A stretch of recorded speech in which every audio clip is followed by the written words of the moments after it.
Hey folks, Colin here from Sumthins Recording, and today I'm going to show you how to get super smooth vocals using compression.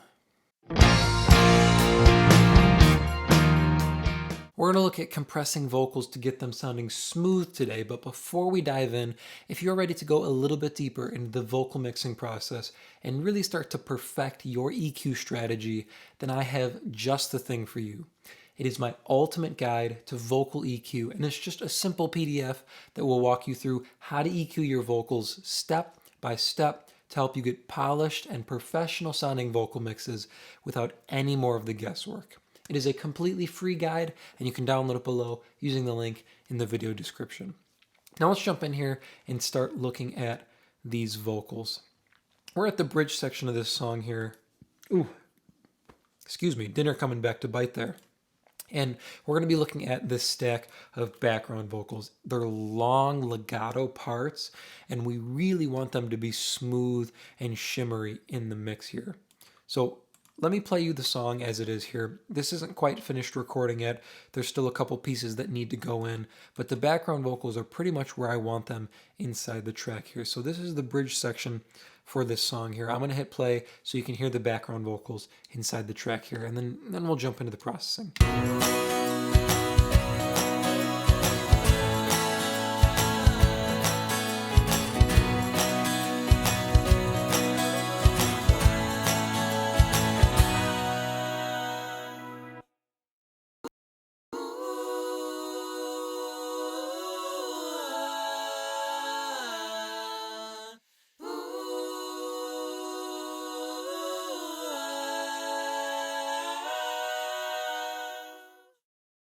So you can hear they're very smooth sounding.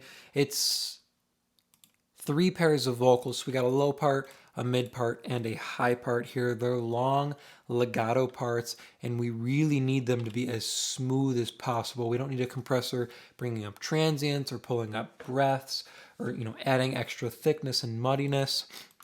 So for me, getting background vocals or vocals to sound smooth is all about the compressor you end up putting on them.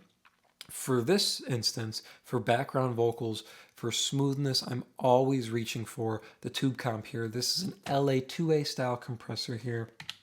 Let me hit play and you can see what this is doing. And I'll A-B the compressor and you can hear the before and after on the vocals here. So here's with, and you can see what it's doing, and I'll A-B it.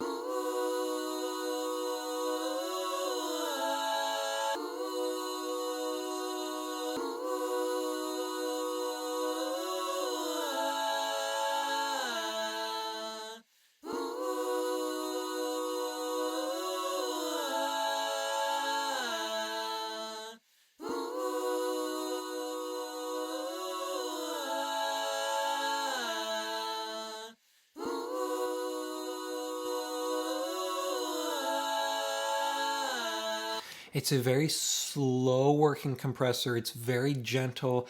I'm not doing a lot of compression, but even if I do push it harder, it stays very smooth. So we're doing about 3 to 5 dB reduction. Let me push it harder and we can see what we can get.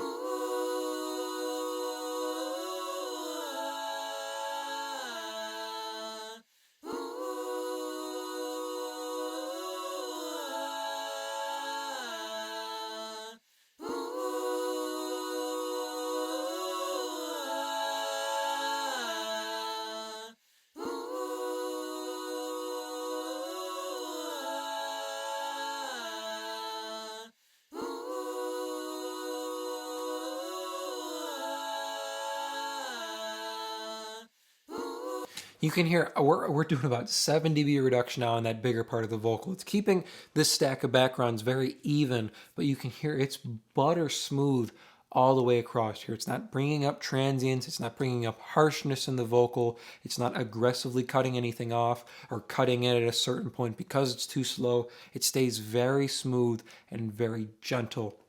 Sometimes what you get when you go with a slower compressor, even though this is a slower compressor, sometimes slower compressors, emphasize the initial pop of the transient because they come in and they let that initial transient pop through, and you get this emphasis and this huge attack point. This doesn't do that. This LA2A style compressor, this tube comp, is very warm. It's very gentle across everything. It's smooth, but it works in time with our vocals here. So let me back up. You can hear our initial entrance of the vocals and how even at 7 dB reduction, it's not harsh, it's not aggressive here.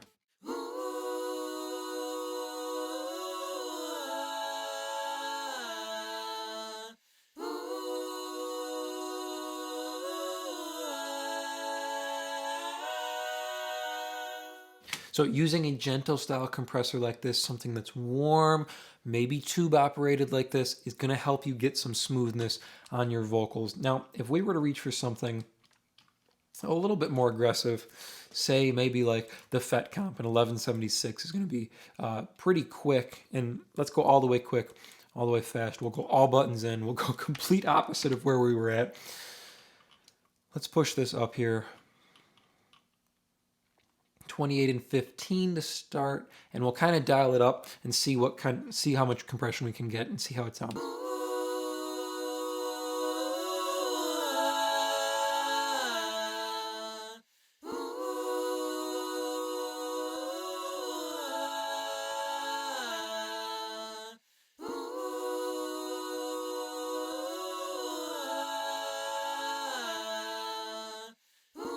So you hear what we're getting with the faster, more aggressive style compression. These long legato notes, when they start to build a little bit and get more powerful, suddenly the compressor is shaking all over the place because it's moving too fast. It wants something that's transient driven. It wants a peak to grab onto, but there's no peak. There's just a swell in volume. So the compressor starts to get all excited, and it's moving back and forth because there's no peak. There's no sudden transient. It's just a swell of volume, and it's even. So since the input is even and it's growing, the compressor tries to keep up with that, but it's moving too fast, and there's always an increase in volume. It's not one sudden increase. It's not a jump in volume. It's a subtle swell in volume. So the compressor constantly grabs at it and starts moving really, really fast. Listen one more time.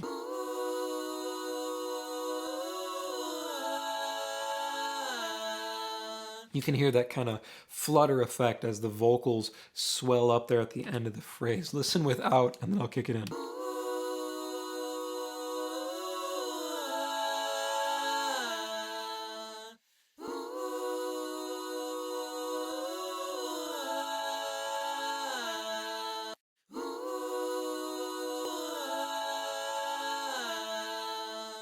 So we need something that's going to complement the long, legato, drawn-out style of background vocals like this. We want to emphasize the smoothness, and we want to enhance that legato, that gentle sound. So I'm reaching for something that's going to be warm and that's going to be gentle on these background vocals. And for me, that's going to be something like a tube compressor. So the LA2A, sometimes maybe even like the VT1 is a really nice, warm, it's a FET comp.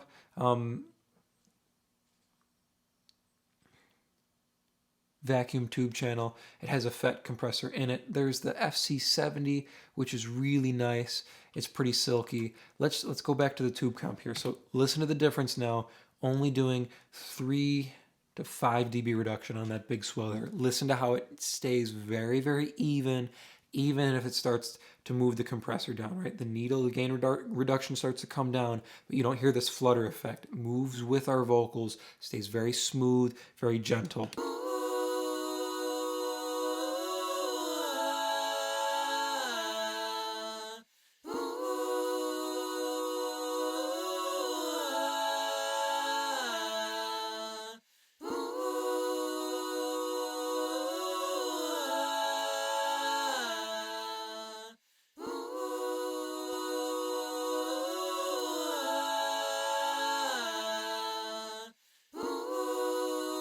So if you were looking for smoothness on vocals, whether it's lead vocals, background vocals, harmonies, reach for something slower, reach for something that's more gentle. And if you're just working with your stock compressor, shoot for something on the slower side. Slower, medium style release, medium style attack.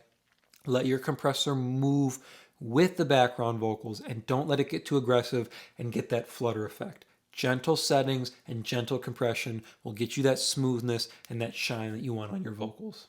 Just a quick one for you here today, but I hope that was helpful. As I mentioned at the beginning of the video, if you are ready to go a little bit deeper into the vocal mixing process and you really want to start dialing in your EQ strategy, then I have just the tool for you, and it is completely free. It is my ultimate guide to vocal EQ, and you can download it below to start creating more professional vocal mixes in less time. Thank you so much for watching, and I will see you in the next video.